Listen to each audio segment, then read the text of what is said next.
هۆزی جاف، پەیکی ڕۆژهەڵات و ڕۆژئاوا.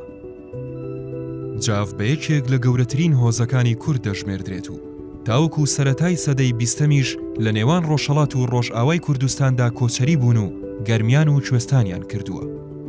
ڕای جیاواز هەیە لەسەر ناوی جاف. هەندێک دەڵێن لە جافرەوە هاتووە کە یەکێکە لە سەرۆکەکانی جاف. هەندێکی دیکە ژوای بۆ دەچن کە ناوی جاف لە هۆزی کۆن و بەناوبانگی کورد جاوانەوە وەرگیراوە. زۆربەی هۆزەکە ئەمڕۆ لە پارێزگاکانی سلێمانی و کەرکووک و دیالە دەژین و هەردوو ناوەندی قەزای کەلار و هەڵەبجە بە مەڵبەندی سەرەکی جاف و شوێنی نیشتەجێبوونی سەرەکی بەگزادەکانیان دەژمێردرێن. هەروەک ئەم بەشەی جاف کە لە باشووری کوردستان دەژین پێیان دەوترێت جافی مورادی. ئەمەش لەوەوە هاتووە ساڵی 1638 هاوکاری سوڵتان مورادی چوارەمی عوسمانیان کردووە بۆ سەندنەوەی بەغداد لە دەستی سەفەویەکان. ئەو بەشەی جافەکانیش کە لە دیوی ڕۆژهەڵاتی کوردستانن پێیان دەوترێت جافی جوانڕۆ، چونکە زۆربەیان لە ناوچەی جوانڕۆی ڕۆژهەڵاتی کوردستان نیشتەجێن.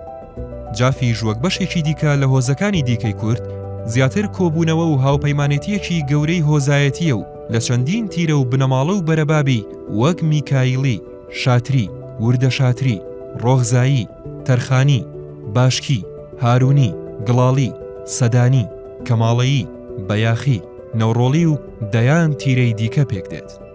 مێژوونووسان وای بۆ دەچن کۆنفدراسیۆنی هۆزی جاف لە سەرەتاکانی سەدەی 17 پێکاتبێت.